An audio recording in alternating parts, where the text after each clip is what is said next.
Ano naman paki ko dyan, bash ka pa nga dyan. Dami solid supporter ko kisa sa'yo laos. Ganyan ba mananalita ang isang gludo na inaasahan ng karamihan na mabait magalang, sikat ka na niyan pogi sa mga sinasabi mo, sinasabihan mo akong laos, at sa tingin ng karamihan sino kaya laos sa atin ngayong makikita nila ang laban kung paano ka gumalaw. At ito pa sinabi niya sa akin. Maldado na kasi matapang pa. Dinadaan mo na lang sa panlalait sa akin, dahil di mo ko kaya labanan sa 1 versus 1, di naman ako marunong gumanti pinaubaya kon alang sa itaas na lumikha sa akin. Kaya ka nawawalan ng kaibigan. Hindi ka marunong magtiwala sa kapwa mo. Hindi ako nanghihinaing mawalan ng kaibigan may mga sungay at buntot.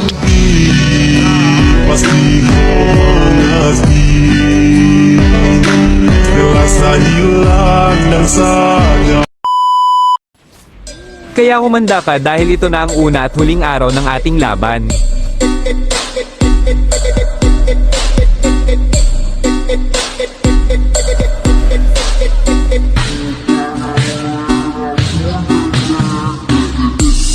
Noon at ngayon Glodo, wala talagang pagbabago sa galaw mo, puro takbo na lang magagawa.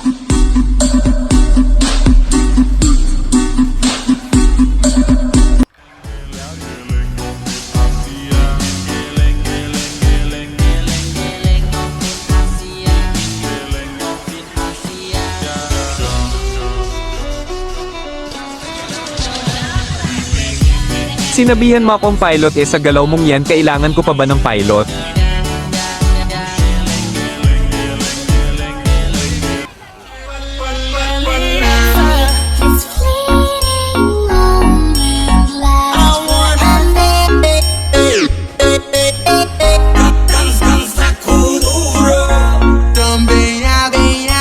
Yan mahirap sa'yo di matanggap pagkatalo, scream lang naman sana kaso nagalit ka kasi natalo, aba-aba nga naman, minsan din kasi marunong din tayong tumanggap ng pagkatalo.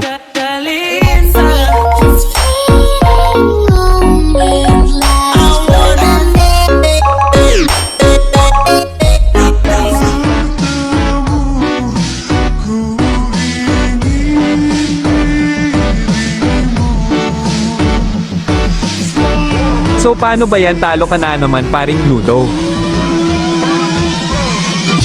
Wala ka nang dapat patunayan sa akin Gludo, kahit anong gawin mo talo ka talaga, kahit saan tayo maglaban.